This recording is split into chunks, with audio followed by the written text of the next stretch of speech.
Olá pessoal, estamos aqui de volta para falar um pouco mais de ortodontia e vamos falar um pouquinho de forças e direcionamentos das mesmas, porque quem me conhece, principalmente os alunos de pós-graduação, eles até brincam muito com alguns memes assim que o Cláudio diz: direcionando as coisas acontecem.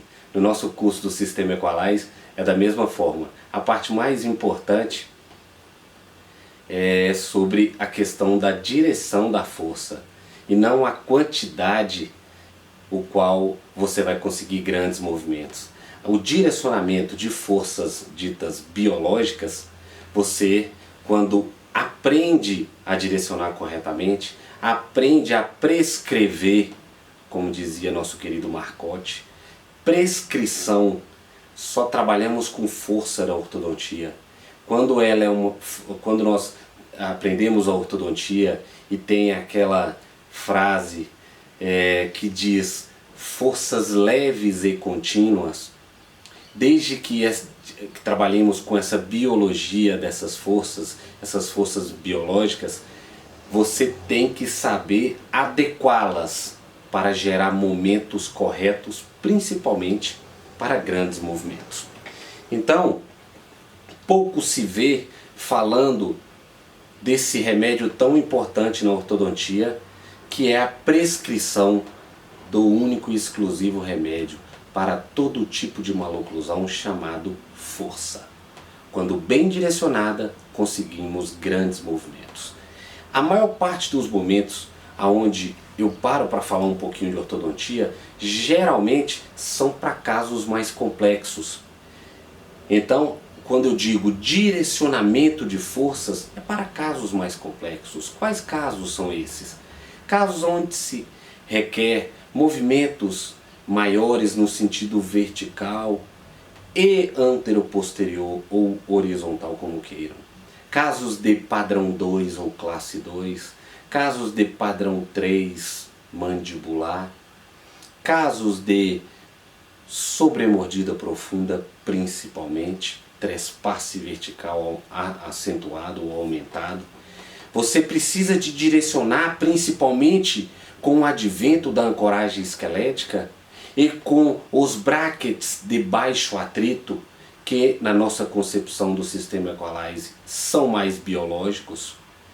Então você precisa direcionar, você precisa prescrever essa força de uma forma mais adequada para que você consiga esses grandes movimentos. Nas questões de casos, nas questões envolvidas para maloclusões mais simples, observe que o direcionamento preciso não tem tanta necessidade. Vê-se muito ortodontia feita com troca de fios e uso de elástico em corrente e curvas de compensação, e 60%, 70% dos casos o ortodontista obtém resultados positivos. Mas em casos de 30% e às vezes 40%, temos que saber direcionar o nosso medicamento, que é a força. E para isso, eu vim aqui hoje para a gente falar um pouco da base desse direcionamento. E não somente a ancoragem esquelética, não somente os E-links, não somente a distribuição de força com ancoragem esquelética, elásticos intermaxilares, distalizações, uso de alinhadores com sequenciamento, uso de brackets autoligáveis com distalização na maxila e na mandíbula. Não somente isso, se vê muito falar nessas questões que eu acabei de dizer, mas pouco se fala no que está por detrás, pouco se fala nos bastidores das movimentações ortodônticas, que na minha visão é de suma importância. Muitas vezes eu vejo os alunos procurarem cursos esporádicos de 2, 3 dias para ver onde se coloca a ancoragem esquelética, para ver os brackets com prescrições do sistema autoligado interativo ou passivo. E nesses cursos pouco vai se falar da base das movimentações ou das direções das mesmas, porque subentende-se que você já viu isso no seu curso de pós-graduação. Infelizmente não, são poucos os cursos aonde se preza movimentação na sua íntegra, movimentação ortodôntica. E quando eu digo movimentação, muitas vezes os alunos assustam. Não, pode ser visto de uma forma simplificada e não menos eficaz. Ou seja, vamos falar um pouco dessa movimentação. Então nós temos aqui centro de rotação, como nesse slide, temos centro de resistência. Sabemos que os movimentos, quando passando próximo do centro de resistência, eles são mais efetivos. Nós temos menos efeitos colaterais, porque as forças são direcionadas direto no bracket. E aí, muitas vezes, dependendo dessa prescrição dessa força, o centro de rotação que teria que equilibrar esse centro de resistência, permanecendo no ápice ou próximo dele, ele vai para próximo do centro de resistência, dependendo de como se coloca essa força no bracket. E aí você começa a ter movimentos descontrolados no sentido antero-posterior, mas também no sentido vertical. Por isso, é importante que tenhamos uma base sobre centro de rotação e centro de resistência. Melhor que esse centro de resistência fique mais distante do centro de rotação, para que você tenha movimentos de translação mais controlados. Isso é super importante, né? Aí uma seta mostrando que geralmente as forças são colocadas no bracket. Uma forma de você passar essa força próximo do centro de resistência são os nossos ganchos, que hoje nós temos os nossos ganchos não necessariamente soldados como na minha época, mas ganchos bola de pressão pequenos, médio e grande, para que você possa fazer movimentos no sentido antero-posterior com componentes de movimentos intrusivos ou extrusivos, dependendo da ancoragem esquelética onde se é colocada, ou até mesmo dependendo da ancoragem dentária como unidade posterior. Pode-se colocar ganchos na região anterior, mas pode-se colocar na posterior também. Então você, com essa linha de raciocínio fácil, compreensível, você começa a ter movimentos onde você está no domínio e não o sistema de brackets e fios. Isso que é importante. Os resultados serão mais efetivos quando você dominar essas circunstâncias durante o movimento, dependendo da maloclusão a ser tratada.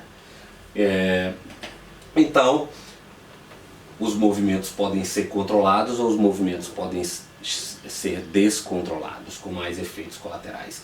Como eu disse agora, uma ilustração. Aquele raciocínio que pode ser feito na região anterior também deve ser utilizado na região posterior. Isso que é legal. Então você controla mais os seus movimentos. Você quer uma mesialização desse molar com um componente intrusivo ou não? Se não quiser, lembre-se do centro de rotação e centro de resistência. Pode ser feito então movimentos mais controlados na frente e também na região posterior. Então, movimentos direto no bracket ou movimentos com ganchos auxiliando esses movimentos mais de translação. Temos aquele exemplo no sentido antero-posterior e temos exemplos também no sentido vertical. Então aqui nós temos uma unidade de ancoragem entre pré-molares, molares, pode-se colocar também uma unidade de ancoragem esquelética na região posterior para fortificá-la quando necessário, mas o importante é você entender que um arco está saindo da unidade de ancoragem para que esse canino extrua ou para tracionar esse canino.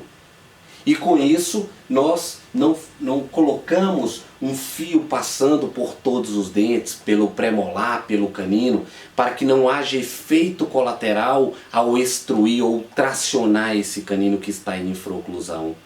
Com isso, você vai ter somente uma unidade de ancoragem para que esse canino desça, ou no sentido contrário, para que esse canino suba, extrua ou intrua, saindo diretamente da unidade de ancoragem como unidade de sistema binário, onde um é uma unidade reativa e o que está sendo movimentado verticalmente ou no sentido antero-posterior é a unidade ativa.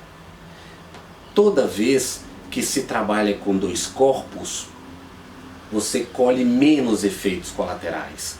Isso é uma das características do seu sistema biomecânico, não é? A bioprogressiva trabalha sempre com dois corpos, ao invés da técnica de arco contínuo, onde se trabalha com todos os corpos unidos por um único fio.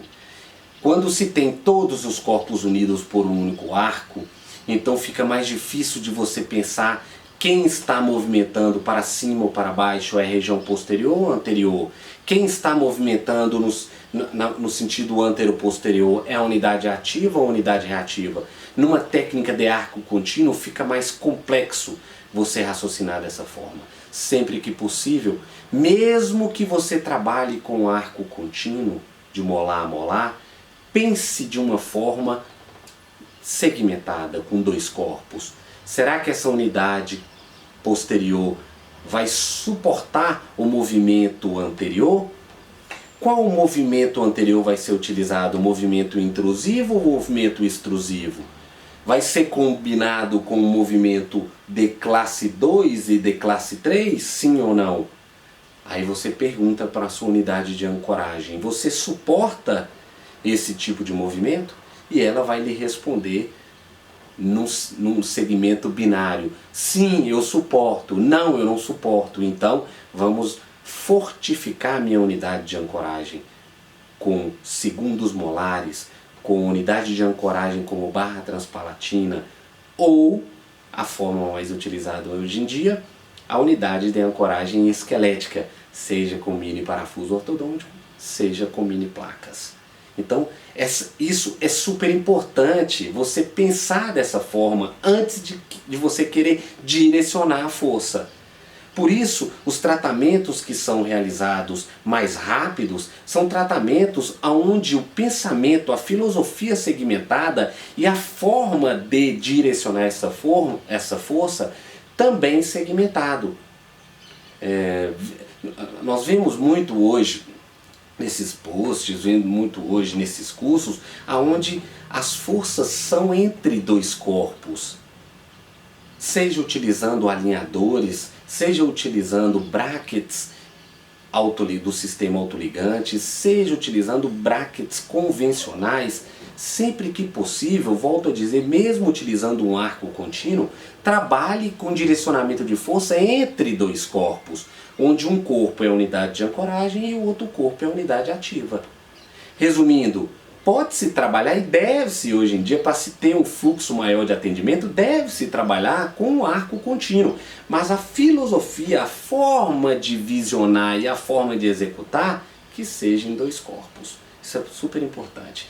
Então a minha passagem por aqui hoje não é para mostrar casos clínicos, não é para mostrar a efetividade de utilizar, direcionar força entre os dois corpos. É algo do bastidor, é você pensar antes para depois você executar. Porque quanto mais você pensar, mais fácil vai se tornar o seu dia a dia quanto à execução e direcionamento de forças no local correto.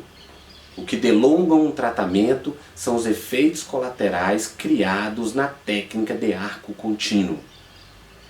E os profissionais, a grande maioria na América do Sul, quando entra no curso de pós-graduação de especialização na área de ortodontia, a grande maioria dos cursos, o pensamento é arco contínuo. Importante então iniciarmos esse pensamento com arco contínuo, mas quando você já estiver um pouco mais maduro, mesmo dentro dos cursos de pós-graduação, você já começar a pensar de uma forma segmentada, de uma forma onde você vai aprender a direcionar a força entre dois corpos. Volto a repetir, no sentido antero-posterior, mas também no sentido vertical. E o mais importante, lá na frente, você vai trabalhar com a união, com a conjuntura do vertical e o horizontal, de preferência desde o início do tratamento com fios leves. Isso que é ser moderno. Então, vimos essa ilustração aonde o canino foi direcionado uma força em cima do canino, diretamente no canino. A minha unidade de ancoragem está coesa e eu falo com o canino, pode descer, não preciso de utilizar os premolares, não preciso de utilizar os dentes adjacentes, até mesmo os incisivos, o incisivo lateral, né? Os dentes adjacentes na região anterior, os dentes adjacentes na região posterior. Eu não preciso de utilizar como um fio contínuo para dar efeito colateral nesses dentes adjacentes. O meu fio, de preferência superelástico, para que gere uma força biológica, ele vai sair diretamente da minha unidade de ancoragem e vai direto para o canino, sistema binário. Então a direção de força vai ser eficaz e rápida, porque a força vai ser deslocada diretamente para o canino, seja no sentido antero-posterior ou seja no sentido vertical, como esse slide está demonstrando.